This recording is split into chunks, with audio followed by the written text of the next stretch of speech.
नहीं हूँ। कभी आपने देखा है कि कोई औरत इतना पागल हो रही है किसी आदमी के लिए, वो भी शादीशुदा आदमी के लिए? मुझसे पूछिए ना। हाँ, मैंने कुछ नहीं कहा। Hello guys, welcome to tea time. आज बात हो रही है the legendary affair of Rekha and Amitabh. इन दोनों का अफेयर बहुत सदियों से चला आ रहा है, कंट्रोवर्सी का शिकार भी हुए हैं ये दोनों, फिर भी आज तक अपने रिलेशनशिप को डिनाई कर रहे हैं। रेखा तो पहले बहुत ज़्यादा इस बारे में बात करती थी कि कैसे वो और अमिताभ मिले और कैसे उनका प्यार शुरू हुआ, बट ओवर द ईयर्स उन्होंने भी अपनी मोहब्बत को मानने से ही इनकार कर दिया।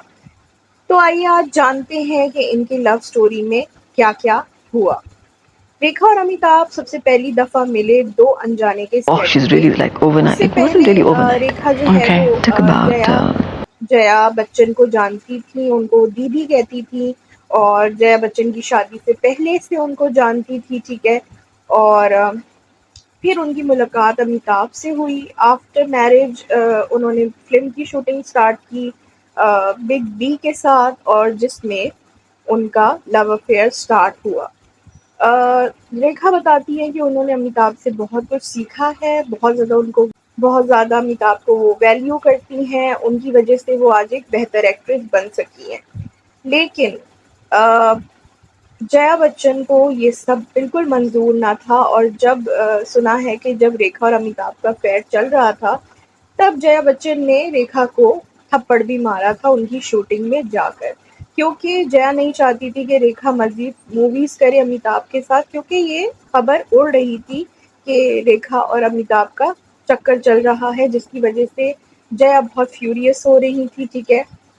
और एक दिन तो बिल्कुल ऐसे ही हुआ कि सेट पे जाकर जया ने रेखा को थप्पड़ तक मार दिया, और चीज़ें काफ़ी ख़राब होती गईं उसके बाद।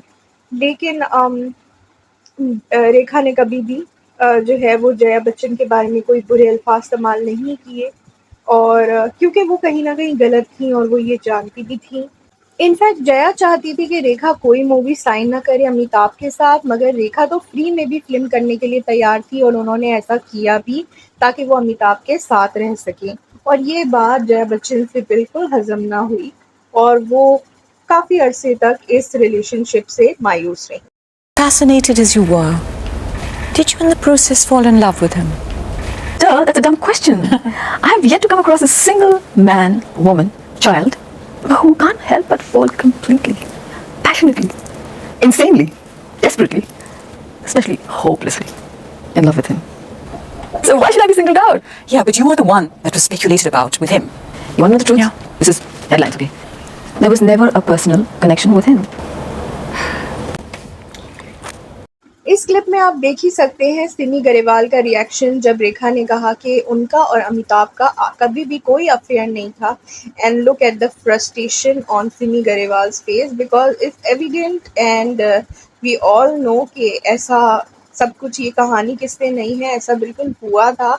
और लेकिन रेखा ने अब ये सब बातें वो डिनाई करती हैं, इवन कि वो उस गली से भी नहीं गुज़रती हैं जिस गली से अमिताभ गुज़रे। मगर पहले ऐसा नहीं था, पहले वो बहुत ब्लंटली अपने इंटरव्यूज़ में बताया करती थी उनके और अमिताभ के अफेयर और रिलेशनशिप के बारे में, and she didn't care about any other thing.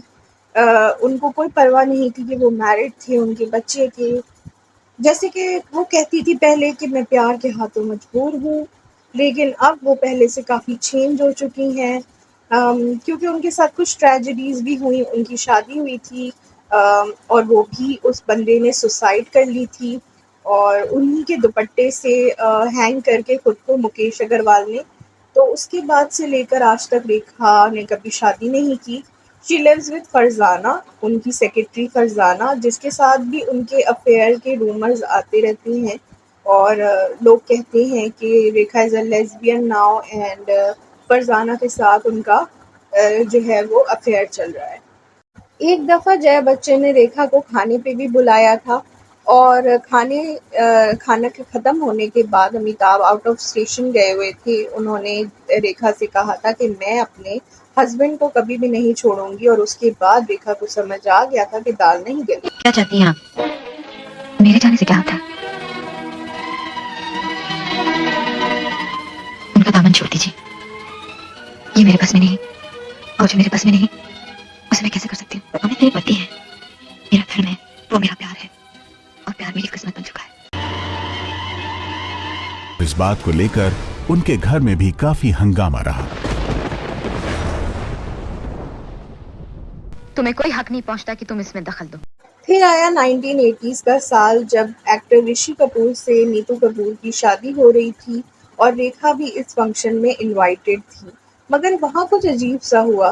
रेखा अपनी मांग में सिंदूर लगा के आ गई और ये दिखाने की कोशिश कर रही थी जैसे वो मैरिड है। बाद में उन्होंने इस बात को क्लियर करते हुए कहा कि मैं डायरेक्टली एक शूटिंग से आ रही थी जिसकी वजह से मेरे मांग में सिंदूर लगा रह गया, लेकिन देखने वाले उनका इशारा समझ गए थे कि वो ये दिखाने की कोशिश कर रही थी कि उनकी शादी अमिताभ से हो चुकी है और वो उनकी बीवी है। तो इस तरीके से ये पिक्चर्स जो हैं वो काफ़ी वायरल हुई थी उनकी शादी की, जिसमें रेखा सिंदूर लगा के देखी जा रही हैं और ये काफ़ी वायरल चीज़ हुई थी। उसके बाद भी रेखा ने काफ़ी इंटरव्यूज़ में बोला कि वो अमिताभ के साथ रिलेशनशिप में है और अमिताभ ने हमेशा उनको ये जो है वो बताया है कि वो अपने घर वालों का दिल नहीं तोड़ सकते, जिसकी वजह से वो रेखा को नहीं अपना रहे हैं। रेखा का दिल टूटा हुआ था, लेकिन फिर भी रेखा जो है काफ़ी ज़्यादा फिल्में कर रही थी अमिताभ के साथ। बेहतरीन फिल्में उन दोनों की साथ में हैं, जैसे कि नटवर लाल और मुकद्दर का सिकंदर में जो दोनों का रोल था वो भी बहुत अच्छा था। उस ज़माने में कहा जाता है कि रेखा बहुत अजीब हरकतें करती थी अपने और अमिताभ के रिलेशनशिप को प्रूव करने के लिए। बताया जाता है एक बार तो वो किसी शूज़ के आउटलेट पे चली गई और वहाँ जाके बताने लगी कि मैं प्रेग्नेंट हूँ, और तो बहुत सारी ऐसी वो हरकतें करती थी जिसकी वजह से लोगों को लगे कि वाकई में अमिताभ और उन्होंने शादी कर ली है। और इस तरह की चीज़ें काफ़ी ज़्यादा उस ज़माने में मैगजीन्स में वायरल होती। वो एक लिटरेचर परिवार से हैं। जब रेखा के साथ उनका अफेयर था तब बाबूजी भी थे, उनकी माँ जी भी थी, और अमिताभ को मालूम था कि वो ऐसा कोई कदम नहीं उठाएंगे कि जिसकी वजह से कहीं उनके घर के अंदर जो है एक अशांति हो। तो he was very much committed to the family, और इस वजह से उन्होंने ये जो रेखा को जो है घर के बाहर ही रखा, प्रतीक्षा से दूर ही रखा था। रेखा ने उस समय तो कुछ नहीं कहा था, लेकिन अपने और अमिताभ के रिश्ते के बारे में साल 1984 के नवंबर अंक में फिल्म फेयर मैगजीन को दिए एक इंटरव्यू में रेखा ने आखिरकार अपने और अमिताभ के रिश्ते का सच दुनिया को बताया और चौंकाने वाले खुलासे किए। किसी को इस बात की फिक्र नहीं है कि मैं क्या कहना चाहती हूँ। मैं तो दूसरी औरत हूँ ना। ऐसी बातों से माता पिता को भी शर्मिंदा होना पड़ता है। ऐसे कौन से माता पिता हैं जो अपने शादीशुदा बेटे के अफेयर की खबरों पर शर्मिंदा नहीं होंगे। इमेज की बात है ना। दूसरे इंसान की इमेज एक बेचारे शख्स की है जिससे उसे काफी फायदा होता है। ये एक बहुत अच्छी विशेषता है। अगर आप अपनी हसरतों को खत्म कर सकते हैं और एक ऐसे शख्स के साथ एक ही छत के नीचे रह सकते हैं जिसके बारे में आप ये जानते हैं कि ये किसी और से प्यार करता है, मुझे ये फायदा नहीं मिल सकता। आज मैं किसी और की होने की कल्पना भी नहीं कर सकती। मैं इस रिश्ते में बंधी हुई हूँ। मेरी जिंदगी में जो भी कुछ होता है उन्हीं की वजह से होता है, लेकिन शादी, हम ऐसी चीज के बारे में सोचकर क्यों दुखी हों जो हो ही नहीं सकती। लेकिन तू कब तक अपनी असलियत लोगों से छुपाती रहेगी बेटी? माँ जी, मेरा घर तो बस नहीं सकता। फिर यूं हुआ कि रेखा और अमिताभ के प्यार को नज़र लग गई। नज़र उन्हीं की अपनी नज़र लगी है या फिर किसी और की, ये तो कहना मुश्किल है, लेकिन हाँ, रेखा ने जब जब किसी को प्यार किया है तो वो प्यार अधूरा ही रहा। जो ठेस मैंने तुम्हें पहुंचाई है, जो जख्म मैंने तुम्हें दिए हैं, उसके लिए मेरे पास कोई सफाई नहीं। क्यों? आखिर क्यों? I hate you. I hate you. I hate you. I hate you. Janvi, I hate you. I hate you. O Janvi, I hate you. निर्माता निर्देशक यश चोपड़ा ने ऐलान किया कि उनकी अगली फिल्म सिलसिला में लीड रोल्स में होंगे अमिताभ, रेखा और जया बच्चन। के काफ़ी जिंदगी काफ़ी करीब मानी जाएगी और इसे देखने के लिए लोग आएंगे। तो जब यश जी इतना बड़ा दाव खेल सकते हैं, वो कहीं ना कहीं तो कुछ तो बात होगी। यश चोपड़ा ने इस बात को कबूल किया कि फिल्म की शूटिंग के दौरान वो काफी डरे हुए थे, क्योंकि अमिताभ, जया और रेखा के बीच पहले से ही बेहद तनाव था। यश चोपड़ा ने कहा, मैं सिलसिला की शूटिंग के दौरान डरा हुआ था, क्योंकि हम रियल लाइफ की कहानी रियल लाइफ में दिखा रहे थे। फिल्म में जया अमिताभ की पत्नी है और रेखा उनकी गर्लफ्रेंड है। असल जिंदगी में भी यही कहानी चल रही थी।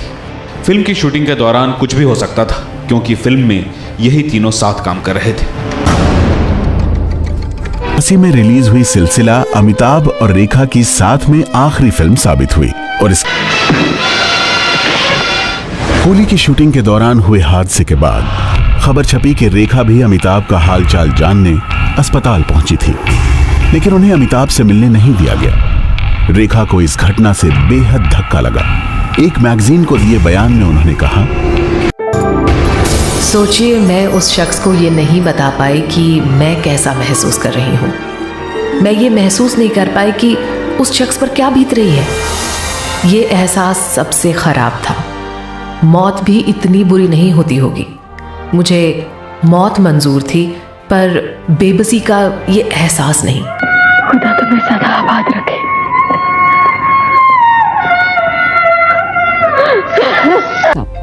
Like a virus every few years is your link up with Rekha. Why does that happen? What generates it? Ask the people who generate it. Who generates it? The media. Is it just the media, you feel? Well, if there's somebody else, I'm made aware of it. Do you ever meet each other? She has been my co-star and colleague, and when we were working together, obviously we met each other. Socially, we have nothing in common. That's about it. You haven't met each other since? Yes. I mean, sometimes we bump into each other at a function which is, an award function, for example, or at a social gathering. उन्हें ऐसा क्यों नहीं करना चाहिए था? उन्होंने अपनी छवि, अपने परिवार और अपने बच्चों को बचाने के लिए ऐसा किया। मुझे लगता है ये सही था। मुझे इस बात से कोई फर्क नहीं पड़ता कि लोग मेरे बारे में क्या सोचते हैं। लोगों को ये जानने की क्या जरूरत है कि मैं उन्हें प्यार करती हूँ या वो मुझे प्यार करते हैं। मैं उन्हें प्यार करती हूँ और वो मुझे प्यार करते हैं, बस।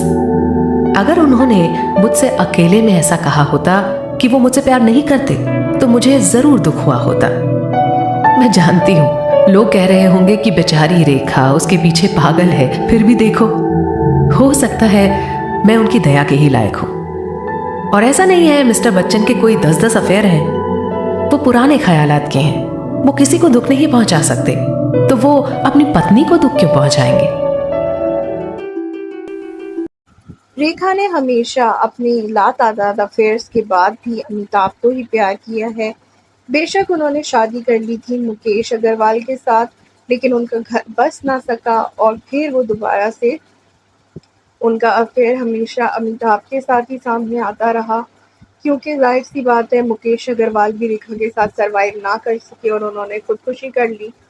हालांकि मुकेश अग्रवाल ने एक खत छोड़ा था अपनी खुदकुशी के वक्त, और जिसमें लिखा था कि मेरी मौत का जिम्मेदार किसी को ना दे, लेकिन उसके बावजूद फिल्म इंडस्ट्री के बहुत सारे लोगों ने इसका जिम्मेदार रेखा को ही ठहराया और उनको ब्लैक विडो, ब्लैक विच, पता नहीं किस किस तरीके के नाम से उनको नवाजा, और जिसकी वजह से रेखा बहुत अपसेट हो गई और बेसिकली वो अपने एक शेल में चली गई, जिसके बाद से लेकर रेखा किसी भी कंट्रोवर्सी में नहीं पड़ती हैं, क्योंकि उन्होंने वो एक डार्क साइड देख लिया था बॉलीवुड का, जिसके बाद उनको ऐसा लगा कि उनको कोई ज़रूरत नहीं है अपनी पर्सनल लाइफ को पब्लिक करने की, और रेखा हमेशा हमेशा के लिए बदल चुकी है उसके बाद।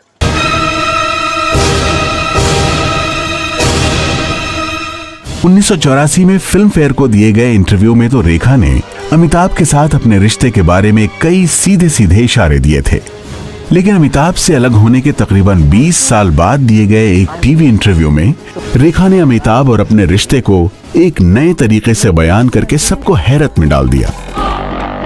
रेखा ने कहा कि जब हर किसी पर अमिताभ का जादू चढ़ा हुआ था तो वो इससे कैसे बच सकती थी।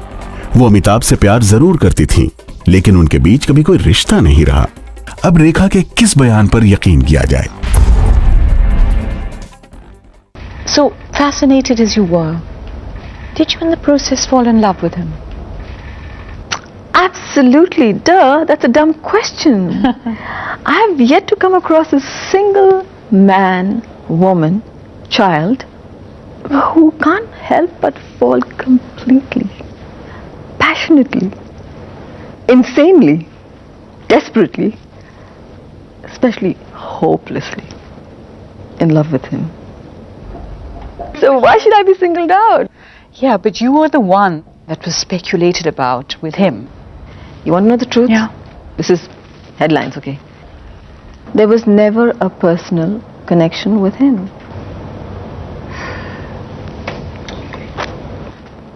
You know? That's the truth. Never ever. Never ever.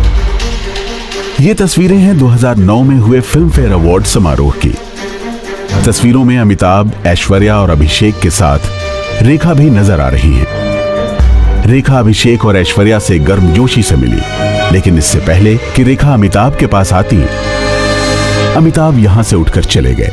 Amitabh का एकदम से उठकर चले जाना हैरान करने वाला था। क्या अमिताभ रेखा से दूर भाग रहे थे? इस बात पर अमिताभ कुछ नहीं बोले और जया भी चुप्पी साधे रही। लेकिन साल 2008 में पीपल मैगजीन को दिए एक इंटरव्यू में जया बच्चन ने कहा, अगर ऐसा कुछ होता तो आज अमिताभ कहीं और होते ना। लोग उन्हें फिल्मी पर्दे पर एक साथ देखना पसंद करते थे और इसमें कोई दिक्कत नहीं है। मीडिया ने उनका नाम उनकी हर हीरोइन के साथ जोड़ा। मैंने इन बातों को गंभीरता से लिया होता तो मेरी जिंदगी नर्क बन जाती। हम काफी मजबूत लोग हैं। मैं आ गया हूं शुभ। आया हूं तो सारी दीवारें तोड़कर आया हूं। कहा जाता है कि जया बच्चन ने सिलसिला मूवी करने से पहले इनकार कर दिया था, लेकिन बाद में उन्होंने हामी भर दी थी, इसी सोच के साथ कि फिल्म की एंडिंग में उनका हस्बैंड उनके पास वापस आ जाता है, जो कि वो असल जिंदगी में भी यही चाहती थी। कि वो काफी मजबूत हैं और उन्हें अमिताभ रेखा के अफेयर की चर्चाओं से कोई फर्क नहीं पड़ता। लेकिन 2012 में पूरी दुनिया ने देखा कि कैसे अमिताभ, रेखा और जया के बीच का सिलसिला जब राज्यसभा तक पहुंचा तो खुद को मजबूत कहने वाली जया बच्चन को भी काफी फर्क पड़ा। रेखा को राज्यसभा के लिए मनोनीत किया गया। जब ये खबर आई तो लोग इंतजार करने लगे कि रेखा जब राज्यसभा में शपथ लेंगी तो उस समय क्या जया बच्चन वहां मौजूद रहेंगी। और आखिरकार वो दिन आया जब 15 मई 2012 को रेखा शपथ लेने राज्यसभा पहुंची। लोग ये देखकर हैरान रह गए कि जया बच्चन भी राज्यसभा में मौजूद हैं। जिस वक्त रेखा शपथ ले रही थी उस वक्त जब कैमरा जया बच्चन पर गया तो उनके चेहरे के भाव कुछ ऐसे थे। लेकिन कैमरा अपने ऊपर आना शायद जया बच्चन को पसंद नहीं आया और कई अखबारों में खबर छपी कि इस बात पर जया बच्चन ने अपनी नाराजगी भी जाहिर की।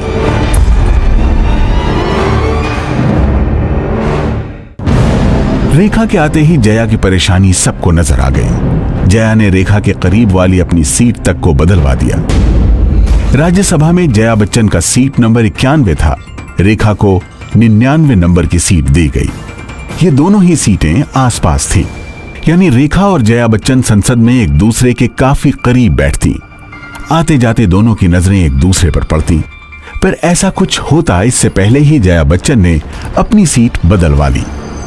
रेखा के रिश्तों का वो सिलसिला जिसका जिक्र तकरीबन 35 साल बीतने के बाद भी जारी है, और ये सिलसिला कहां तक आ पहुंचा है इसका पूरा सच तो शायद ये तीनों ही बता सकते हैं। ये कहां आगे हम यूं ही साथ साथ चलते तेरी बाहों में है जानम, मेरे जिस्म जहाँ पिघलते।